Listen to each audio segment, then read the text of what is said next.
શહેરના મોટા વરાછા વિસ્તારમાં ગત મધરાતે હાઈ વોલ્ટેજ ડ્રામા સર્જાયો હતો। એક યુવતીની છેડતી કરવાના મામલે રોષે ભરાયેલા સ્થાનિક યુવકોએ છેડતીખોરને પકડી પાડી જાહેરમાં જ બરાબરનો પાઠ ભણાવ્યો હતો।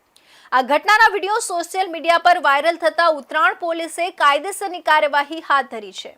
મોટા વરાછાના સુદામા ચોક નજીક આવેલા પ્લેટિનિયમ પોઈન્ટ પાસે ગત રાત્રે આશરે 12:30 વાગ્યે આ ઘટના બની હતી।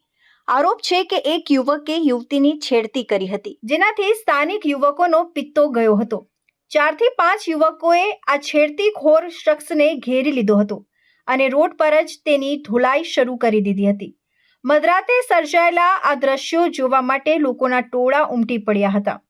સોશિયલ મીડિયામાં વાયરલ થયેલા વિડીયોમાં જોઈ શકાય છે કે આશરે 6 જેટલા શખ્સો છેડતી કરનાર યુવક પર તૂટી પડ્યા છે, જેને લાકડીઓ અને લાતો મુક્કા વડે નિર્દયતાથી ફટકારવામાં આવી રહ્યું છે।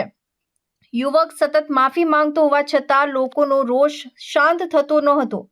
આ ઘટના બાદ બંને પક્ષો વચ્ચે સમાધાનના પ્રયાસો થયા હતા અને છેડતી કરનાર યુવક પાસે એફિડેવિટ કરાવી લેખિતમાં માફી મંગાવવામાં આવી હતી, જેથી પોલીસ ફરિયાદ ટાળી શકાય। ભલે પક્ષકારોએ અંદરોઅંદર એફિડેવિટ કરીને સમાધાન કરી લીધું હોય, પરંતુ લાઈવ ધોલાઈનો વિડીયો વાયરલ થતાં પોલીસ હરકતમાં આવી છે। ઉત્તરાણ પોલીસ સ્ટેશન દ્વારા આ મામલે તપાસ તેજ કરવામાં આવી છે। પોલીસનું કહેવું છે કે કોઈપણ સંજોગોમાં નાગરિકો આ રીતે કાયદો હાથમાં લઈ શકે નહીં।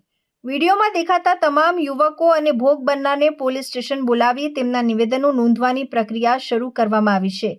આ ઘટનાએ વરાછા વિસ્તારમાં ભારે ચર્ચા જગાવી છે અને કાયદો વ્યવસ્થા જાળવવા માટે પોલીસે કડક વલણ અપનાવવાના